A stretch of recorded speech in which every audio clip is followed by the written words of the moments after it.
Halo guys, jumpa lagi dengan saya Faiz Virus. Kali ini kita akan membahas mengenai sensor CPS atau sensor CKP di Yamaha Aerox ya guys. Dikarenakan saya punya dua sensor CPS ini atau CKP dan memiliki dua karakter yang berbeda satu sama lainnya. Yang di sini adalah sensor CKP bawaan dari Yamaha Aerox saya guys. Sedangkan yang terpasang sekarang ini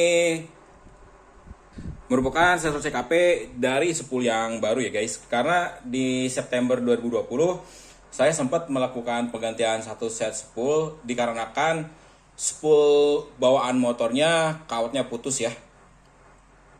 Jadi yang terpasang sekarang itu spool dan sensor CKP pengganti. Nah, terkadang kan saya sering melakukan uji coba ya. Bolak-balik pakai sensor ini nih yang dari bawaannya.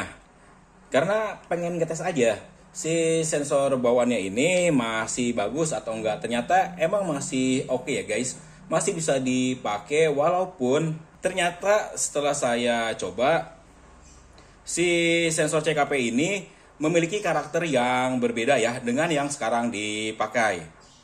Dengan settingan motor itu totalitas sama, balik dari kiriannya, kelistrikan lainnya itu masih sama ya. Ini baru sekitar 2 mingguan kemarin saya lakukan uji coba lagi nih. Saya pakai si sensor yang ini lagi. Dan dari pengujian terakhir yang saya lakukan, saya dapat simpulkan ya guys. Untuk si sensor CKP bawaan motor ini yang aslinya, dia memberi karakter dari tarikan awal enak tanpa jeda sama sekali. RPM bawah sampai RPM tengah ngisi. Namun ketika motor di atas 80 agak mulai susah walaupun tetap bisa mencapai 95 km per jam ya. Tapi durasinya agak lama nih, berbeda dengan sensor CKP yang saya pakai sekarang di Aerox saya. Jadi di tarikan atasnya agak lama lah buat capai ke 95 km per jam. Untuk masalah keiritannya sendiri juga agak berbeda ya guys. Bedanya juga tipis banget ya. Cuma sekitar 2-4 km per liter doang untuk masalah keiritan. Baik itu saya pakai BP, pakai Vivo.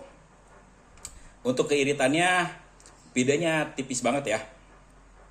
Nah, sedangkan untuk sensor CKP yang sekarang dipasang, dia di tarikan bawah itu agak jeda dulu ya. Tarikan gasnya harus lebih dalam biar enak di tarikan bawahnya. Untuk tengah ke atas, nah dia enak banget ya guys. Mau dapat 80 km per jam sampai ke 100 km per jam, jauh lebih cepat dibandingkan dengan sensor CKP yang bawaan ini nih guys. Akan tetapi kalau lagi macet-macetan, motor terkadang matian ya guys. Jadi harus nahan gas dulu biar motor nggak matian. Solusi lainnya bisa sih diatasi, yaitu dengan sedikit memperbesar settingan ISC. Dikarenakan kan saya pakai ISC manual, jadi si langsamnya sedikit diperbesar biar motor saat macet-macetan itu nggak matian ya guys. Nah kalau pakai sensor yang ini sih nggak pernah ada matian ya. Kalau macet-macetan dia lancar aja. Cuman kan nggak enak nih, ditarikan atasnya nggak dapat. Dan kedua sensor ini normal ya, nggak ada error 12. Biasa kan kalau habis matian kita scan itu ketemu error 12.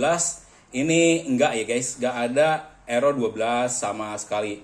Nah, kenapa hal itu bisa terjadi? Akhirnya saya coba bertanyalah ke Gemini AI. Dan kalau menurut Gemini AI beginilah jawabannya ya guys.